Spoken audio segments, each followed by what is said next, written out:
Chapter 4, Lesson 4, The History of Taxes, and the Power of Corporations. My rich dad just played the game smart, and he did it through corporations, the biggest secret of the rich. I remember in school being told the story of Robin Hood and his merry men. My teacher thought it was a wonderful story of a romantic hero who robbed from the rich and gave to the poor. My rich dad did not see Robin Hood as a hero. He called Robin Hood a crook. Robin Hood may be long gone, but his followers live on. I often still hear people say, "Why don't the rich pay for it?" Or, "The rich should pay more in taxes and give it to the poor." It is this Robin Hood fantasy, or taking from the rich to give to the poor, that has caused the most pain for the poor and the middle class. The reason the middle class is so heavily taxed is because of the Robin Hood ideal. The reality is that the rich are not taxed. It's the middle class, especially the educated upper-income middle class, who pays for the poor. Again, to understand fully how things happen, we need to look at the history of taxes. Although my highly educated dad was an expert on the history of education, my rich dad fashioned himself as an expert on the history of taxes. Rich Dad explained to Mike and me that originally, in England and America, there were no taxes. Occasionally, there were temporary taxes, levied in order to pay for wars. The king or the president would put the word out and ask everyone to chip in. Taxes were levied in Britain for the fight against Napoleon from 1799 to 1816, and in America to pay for the Civil War from 1861 to 1865. In 1874, England made income tax a permanent levy on its citizens. In 1913, an income tax became permanent in the United States with the adoption of the 16th Amendment to the U.S. Constitution. At one time, Americans were anti-tax. It had been the tax on tea that led to the famous Tea Party in Boston Harbor, an incident that helped ignite the Revolutionary War. It took approximately 50 years in both England and the United States to sell the idea of a regular income tax. What these historical dates fail to reveal is that both of these taxes were initially levied against only the rich. It was this point that Rich Dad wanted Mike and me to understand. He explained that the idea of taxes was made popular and accepted by the majority by telling the poor and the middle class that taxes were created only to punish the rich. This is how the masses voted for the law, and it became constitutionally legal.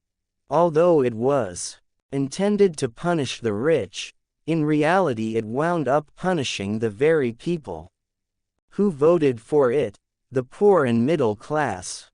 Once government got a taste of money, its appetite grew, said Rich Dad. Your dad and I are exactly opposite. He's a government bureaucrat, and I am a capitalist. We get paid, and our success is measured on opposite behaviors. He gets paid to spend money and hire people. The more he spends and the more people he hires, the larger his organization becomes. In the government, a large organization is a respected organization. On the other hand, within my organization, the fewer people I hire and the less money I spend, the more I am respected by my investors. That's why I don't Like government people, they have different objectives than most business people. As the government grows, more and more tax dollars are needed to support it. My educated dad sincerely believed that government should help people. He loved John F. Kennedy and especially the idea of the Peace Corps. He loved the idea so much that both he and my mom worked for the Peace Corps, training volunteers to go to Malaysia, Thailand, and the Philippines. He always strived for additional grants and budget increases so he could hire more people, both in his job with the Education Department and in the Peace Corps. From the time I was about 10 years old, I would hear from my rich dad that government workers were a pack of lazy thieves, and from my poor dad I would hear how the rich were greedy crooks who should be made to pay more taxes. Both sides had valid points. It was difficult to go to work for one of the biggest capitalists in town and come home to a father who was a prominent government leader. It was not easy to know which dad to believe. My rich dad did not see Robin Hood as a hero. He called Robin Hood a crook. Yet when you study the history of taxes, an interesting perspective emerges. As I said, the passage of taxes was only possible because the masses believed in the Robin Hood theory of economics: take from the rich and give to everyone else. The problem was that the government's appetite for money was so great that taxes soon needed to be levied on the middle class, and from there it kept trickling down. However, the rich saw an opportunity because they don't play by the same set of rules. The rich knew about corporations, which became popular in the days of sailing ships. The rich created the corporation as a vehicle to limit their risk to the assets of each voyage. The rich put their money into a corporation to finance the voyage. The corporation would then hire a crew to sail to the New World to look for treasure. If the ship was lost, the crew lost their lives, but the loss to the rich would be limited only to the money they invested for that particular voyage. The diagram that follows shows how the corporate structure sits outside your personal income statement and balance sheet. It is the knowledge of the legal corporate structure that really gives the rich a vast advantage over the poor and the middle class. Having two fathers teaching me, one a socialist and the other a capitalist, I quickly began to realize that the philosophy of the capitalist made more financial sense to me. It seemed to me that the socialists ultimately penalized themselves due to their lack of financial education. No matter what the take from the rich crowd came up with, the rich always found a way to outsmart them. That is how taxes were eventually levied on the middle class.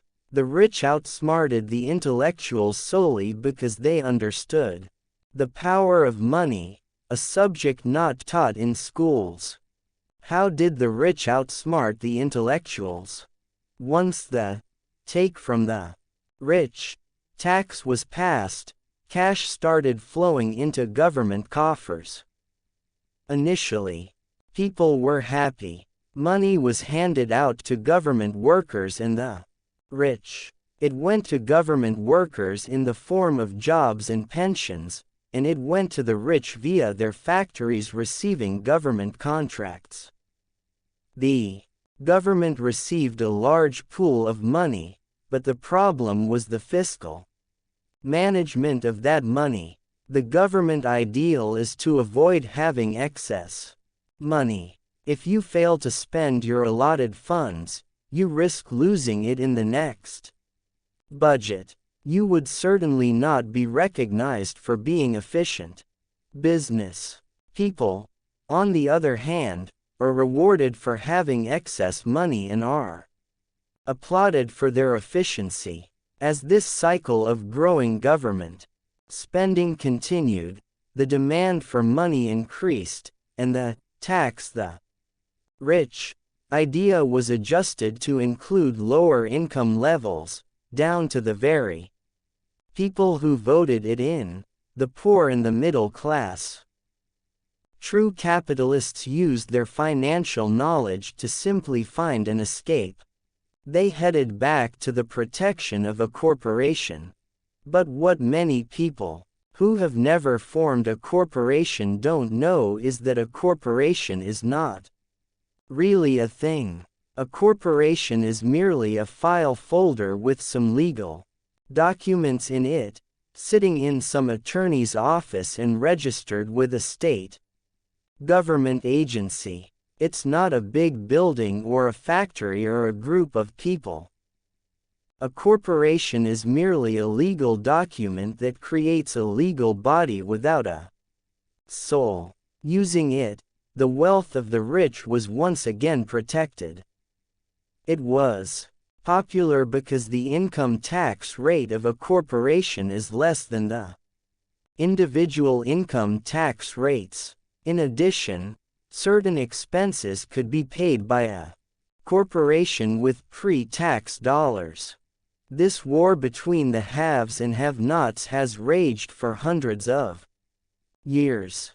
The battle is waged whenever and wherever laws are made, and it will go on forever. The problem is that the people who lose are the uninformed, the ones who get up every day and diligently go to work and pay taxes. If they only understood the way the rich play the game, they could play it too.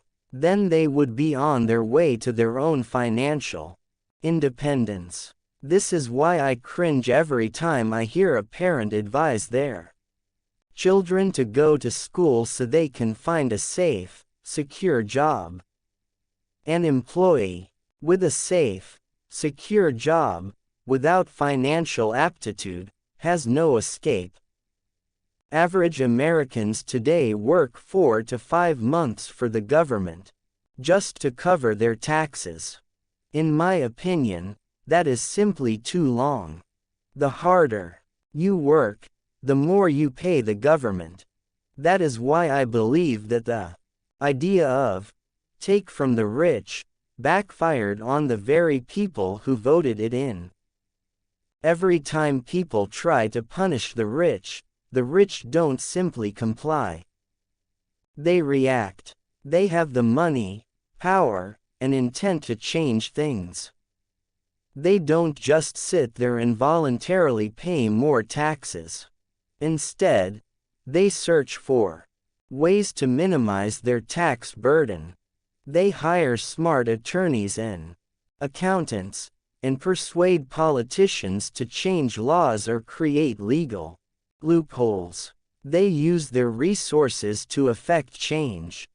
The tax code of the United States also allows other ways to reduce taxes. Most of these vehicles are available to anyone, but it is the rich who find them because they are minding their own business. For example, 1031 is jargon for Section 1031 of the Internal Revenue Code, which allows a seller to delay paying taxes on a piece of real estate that is sold for a capital gain through an exchange for a more expensive piece of real estate. Real estate is one investment vehicle that has a great tax advantage. As long as you keep trading up in value, you will not be taxed on the gains. Until you liquidate, people who don't take advantage of these legal tax savings are missing a great opportunity to build their asset columns. The poor and middle class don't have the same resources. They sit there and let the government's needles enter their arm and allow the blood donation to begin. Today, I am constantly shocked at the number of people who pay more taxes or take fewer deductions simply because they are afraid of the government. I have friends who have had their businesses shut down and destroyed, only to find out it was a mistake on the part of the government. I realize all that, but the price of working from January to May is a high price to pay for that intimidation. My poor dad never fought back. My rich dad didn't either. He just played the game smarter, and he did it through corporations, the biggest secret of the rich. You may remember the first lesson I learned from my rich dad. I was a little boy of 9 who had to sit and wait for him to choose to talk to me. I sat in his office waiting for him to get to me. He was ignoring me on purpose. He wanted me to recognize his power and to desire to have that power for myself one day. During all the years I studied and learned from him, he always reminded me that knowledge is power. And with money comes great power that requires the right knowledge to keep it and make it multiply. Without that knowledge, the world pushes you around. Rich Dad constantly reminded Mike and me that the biggest bully was not the boss or the supervisor, but the tax man. The tax man will always take more if you let him. The first lesson of having money work for you, as opposed to you working for money, is all about power. If you work for money, you give the power to your employer. If money works for you, you keep the power and control it. If you work for money, you give the power to you employer. If money works for you, you keep the power and control it. Once we had this knowledge of the power of money working for us, he wanted us to be financially smart and not let anyone or anything push us around. If you're ignorant, it's easy to be bullied. If you know what you're talking about, you have a fighting chance. That is why he paid so much for smart tax accountants and attorneys. It was less expensive to pay them than to pay the government. His best lesson to me was, be smart and you won't be pushed around as much. He knew the law because he was a law-abiding citizen and because it was expensive to not know the law. If you know you're right, you're not afraid of fighting back. Even if you are taking on Robin Hood and his band of merry men. My highly educated dad always encouraged me to land a good job with a strong corporation. He spoke of the virtues of working your way up the corporate ladder. He didn't understand that, by relying solely on a paycheck from a corporate employer, I would be a docile cow ready for milking. When I told my rich dad of my father's advice, he only chuckled. "Why not own the ladder?" was all he said. As a young boy, I did not understand what rich dad meant by owning my own corporation. It was an idea that seemed impossible and intimidating. Although I was excited by the idea, my inexperience wouldn't let me envision the possibility that grown-ups would someday work for a company I would own. The point is that, if not for my rich dad, I would have probably followed my educated dad's advice. It was merely the occasional reminder of my rich dad that kept the idea of owning my own corporation alive and kept me on a different path. By the time I was 15 or 16, I knew I wasn't going to continue down the path my educated dad recommended. I didn't know how I was going to do it, but I was determined not to head in the direction most of my classmates were heading. That decision changed my life. Each dollar in my asset column was a great employee, working hard to make more employees and buy the boss a new Porsche. It was not until my mid-20s that my rich dad's advice began to make more sense to me. I was just out of the Marine Corps and working for Xerox. I was making a lot of money, but every time I looked at my paycheck, I was disappointed. The deductions were so large and, the more I worked, the greater they became. As I became more successful, my bosses talked about promotions and raises. It was flattering, but I could hear my rich dad asking in my ear, "Who are you working for? Who are you making rich?" In 1974, while still an employee for Xerox, I formed my first corporation and began minding my own business. There were already a few assets in my asset column, but now I was determined to focus on making it bigger. Those paychecks, with all the deductions, made all the years of my rich dad's advice make total sense.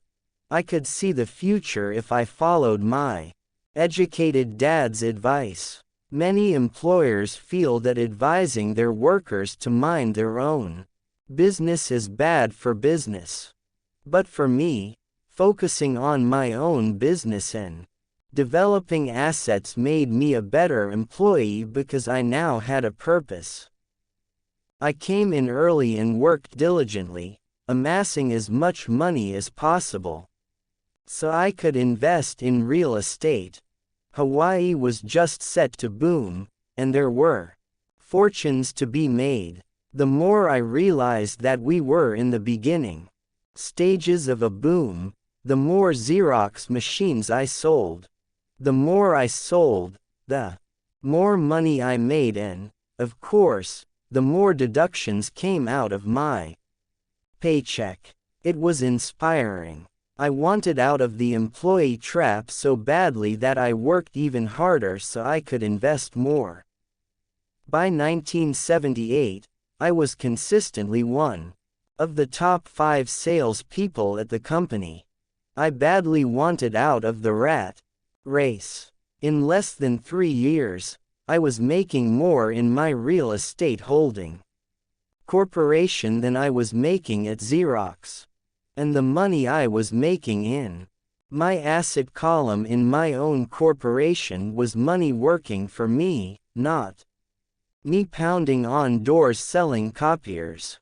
My rich dad's advice made much more sense. Soon the cash flow from my properties was so strong that my company bought me my first Porsche. My fellow Xerox salespeople thought I was spending my commissions.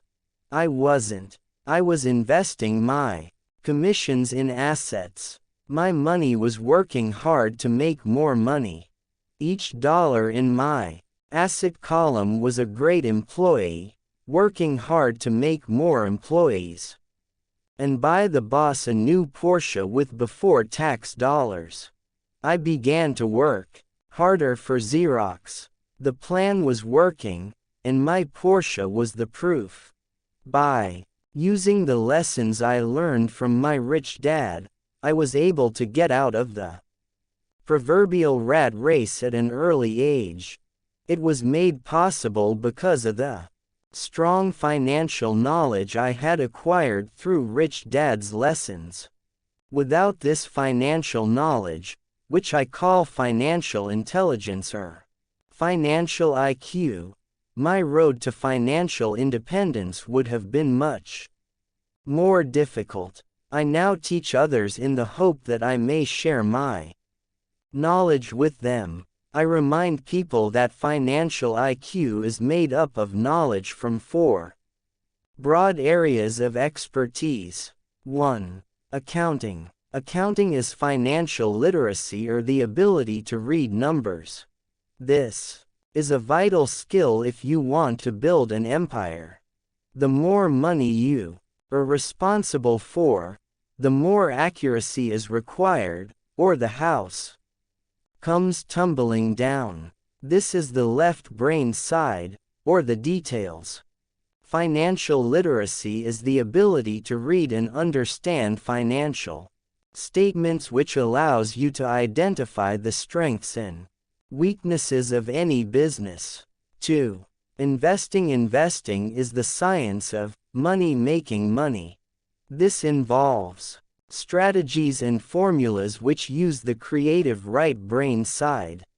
3. Understanding markets. Understanding markets is the science of supply and demand. You need to know the technical aspects of the market, which are emotion-driven, in addition to the fundamental or economic aspects of an investment. Does an investment make sense or does it not make sense based on current market conditions? 4. The law. A corporation wrapped around the technical skills of accounting, investing, and markets can contribute to explosive growth. A person who understands the tax advantages and protections provided by a corporation can get rich so much faster than someone who is an employee or a small business sole proprietor. It's like the difference between someone walking and someone flying. The difference is profound when it comes to long-term wealth. Tax advantages. A corporation can do many things that an employee cannot, like pay expenses before paying taxes.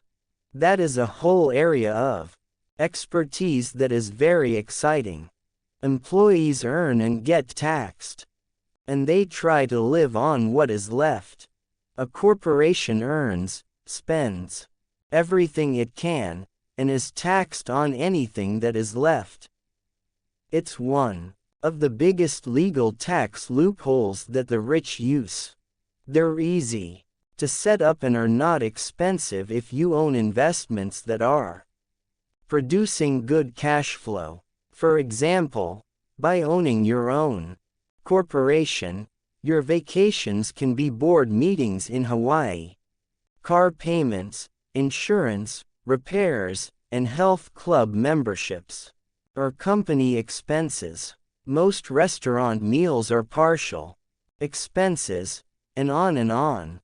But it's done legally with pre-tax dollars. Protection from lawsuits. We live in a litigious society.